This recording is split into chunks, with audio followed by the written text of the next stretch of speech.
Alkitab menunjukkan dengan jelas bahwa ada satu pengaruh tertinggi dan tak terlihat yang melaluinya Tuhan mengendalikan, mengarahkan, dan berkomunikasi dengan roh dan pikiran orang-orang yang melalui mereka Alkitab dituliskan.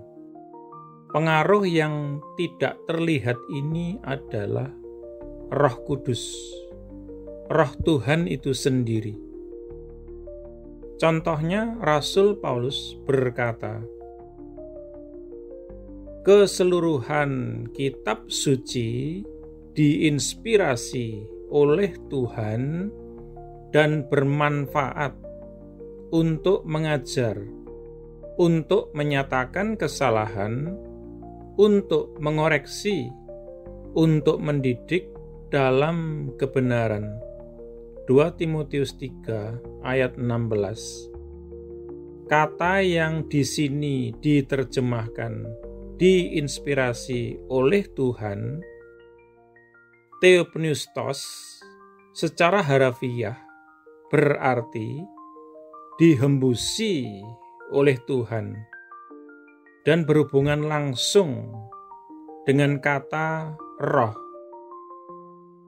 Dengan kata lain, Roh Tuhan, Roh Kudus adalah pengaruh yang tidak kelihatan namun tanpa kesalahan yang mengendalikan dan mengarahkan semua orang yang menulis berbagai kitab-kitab di dalam Alkitab. Hal ini mungkin dinyatakan dengan lebih jelas lagi oleh Rasul Petrus. Tetapi pertama-tama ketahuilah hal ini, bahwa tidak ada nubuat kitab suci yang merupakan penafsiran pribadi. 2 Petrus 1 ayat 20. Dengan kata lain, sebagaimana telah saya jelaskan, tidak ada pesan atau pewahyuan Alkitab yang berasal dari manusia, melainkan selalu dari Tuhan. Kemudian Petrus melanjutkan dengan menjelaskan bagaimana hal ini terjadi. Karena nubuat tidak pernah datang oleh kehendak manusia, tetapi digerakkan oleh Roh Kudus, orang-orang kudus Tuhan berbicara. 2 Petrus 1 ayat 21. Kata Yunani yang diterjemahkan digerakkan oleh secara harafiah artinya dibawa oleh, atau bisa kita katakan diarahkan dalam arah mereka oleh.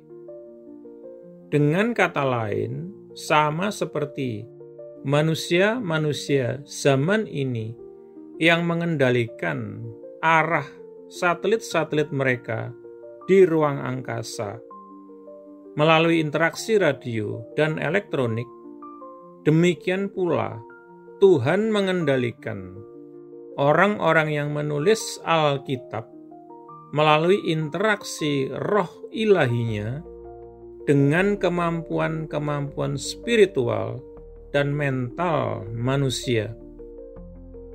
Dihadapkan pada bukti-bukti ilmiah masa kini, menyangkal kemungkinan Tuhan melakukan hal ini hanyalah menunjukkan prasangka.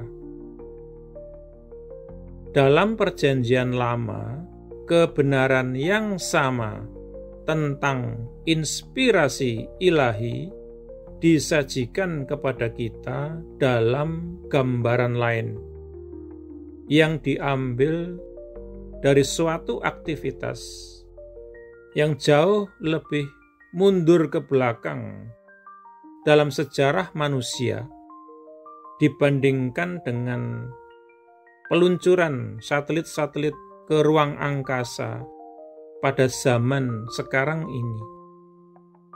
Pemazmur Daud berkata, "Perkataan-perkataan Yehova adalah perkataan-perkataan yang tahir, seperti perak yang dilebur dalam tungku peleburan di tanah, dimurnikan 7 kali." Mazmur 12 ayat yang ke-6. Gambaran tersebut diambil dari proses pemurnian perak di dalam tungku atau oven yang terbuat dari tanah liat. Tungku tanah liat seperti itu masih digunakan untuk berbagai keperluan di kalangan orang Timur Tengah tradisional saat ini. Tungku tanah liat mewakili unsur manusia.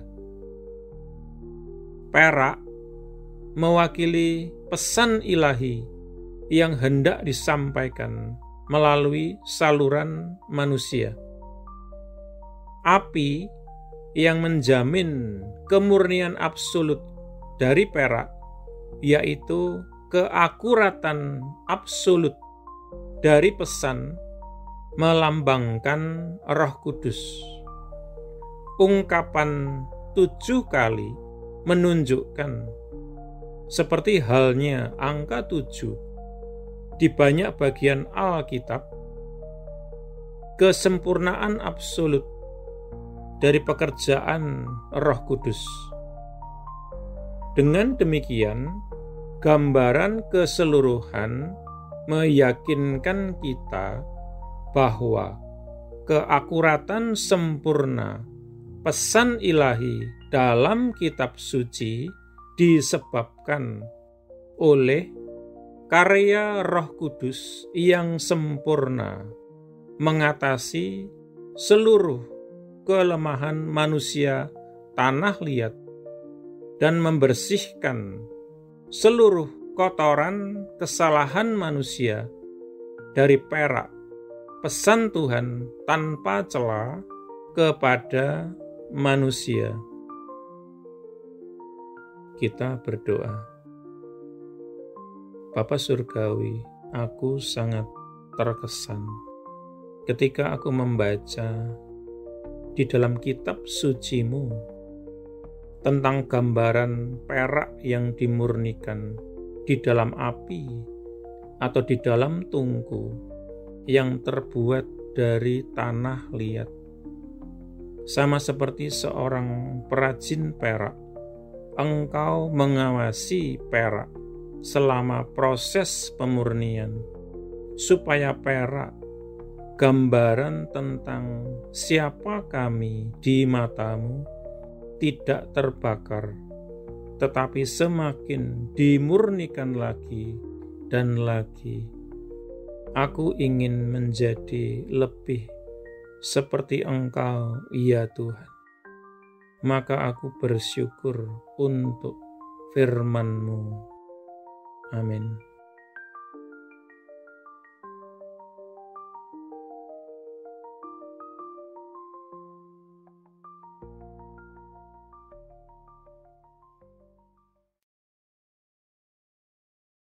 Jika Anda belum menjadi murid Yesus atau belum menerima Yesus sebagai Tuhan dan Juru Selamat pribadi Anda, ikuti doa berikut ini. Tuhan Yesus Kristus, aku percaya bahwa Engkau adalah Anak Allah dan jalan satu-satunya menuju kepada Bapa, dan bahwa Engkau telah mati di kayu salib untuk dosa-dosa yang aku perbuat, dikuburkan, namun kemudian Engkau bangkit kembali dari antara orang mati, supaya aku dapat diampuni dan menerima hidup yang kekal. Aku menanggalkan segala kebanggaan dan pembenaran diri sendiri agamawi, dan segala macam gengsi yang tidak berasal daripadamu. Aku tidak punya klaim apapun atas belas kasihan-Mu, kecuali bahwa Engkau telah mati menggantikan aku. Sekarang aku tidak akan memberontak dan berdosa lagi kepadamu, ya Tuhan. Dan aku menyerahkan diriku kepadamu, karena sesungguhnya Engkau adalah Tuhanku. Aku mengakui segala dosa-dosaku di hadapan-Mu, dan aku tidak menyembunyikan apapun. Secara khusus aku mengakui, sebutkan dosa-dosa yang pernah Anda perbuat, yang Roh Kudus ingatkan. Aku bertobat dari segala dosa-dosaku, ya Tuhan. Aku berbalik dari mereka, dan aku kembali kepadamu, ya Tuhan, untuk belas kasihan dan pengampunan-Mu. Aku memohon pengampunan-Mu, terutama atas dosa-dosa yang menyebabkan diriku terkena kutuk. Lepaskanlah diriku juga dari akibat dosa-dosa bapa leluhurku di masa lalu. Oleh keputusan kehendakku, aku dengan sadar mengampuni setiap orang yang pernah melukai atau bersalah atau merugikan aku, sama seperti aku ingin Tuhan mengampuni diriku. Aku menanggalkan seluruh kepahitan, seluruh kemarahan dan dendam, dan segala kebencian. Secara khusus, aku mengampuni. Sebutkan nama-nama orang yang Anda maksudkan. Aku membatalkan dan memutuskan segala hubungan yang pernah aku miliki dengan hal-hal okultisme dan segala macam agama palsu dan segala sesuatu yang berasal dari iblis. Seandainya aku masih punya barang-barang yang menghubungkan diriku dengan iblis, okultisme, dan agama palsu, aku berkomitmen saat ini, Tuhan, untuk menyingkirkan dan menghancurkannya. Dengan ini pula aku membatalkan segala hak atau kekuasaan yang dimiliki iblis atas tubuhku dan kehidupanku. Tuhan Yesus, aku berterima kasih bahwa di kayu salib Engkau telah menanggung segala kutuk yang mungkin mengikat diriku selama ini. Engkau telah dijadikan kutuk, supaya aku dapat ditebus dari setiap kutuk dan mewarisi berkat-berkat Allah.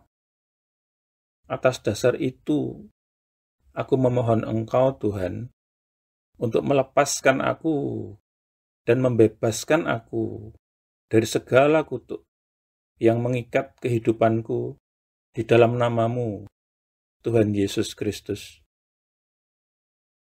Aku menyerahkan diri dan menundukkan diri kepadamu, ya Tuhan, dan aku melawan iblis. Dengan iman, aku menerima kelepasanku sekarang, dan kuucapkan terima kasih, Tuhan, untuk kelepasan ini. Amin. Selanjutnya, Anda bisa mendapatkan pengajaran meletakkan fondasi bagi murid Yesus dengan subscribe di channel ini. Tuhan Yesus memberkati.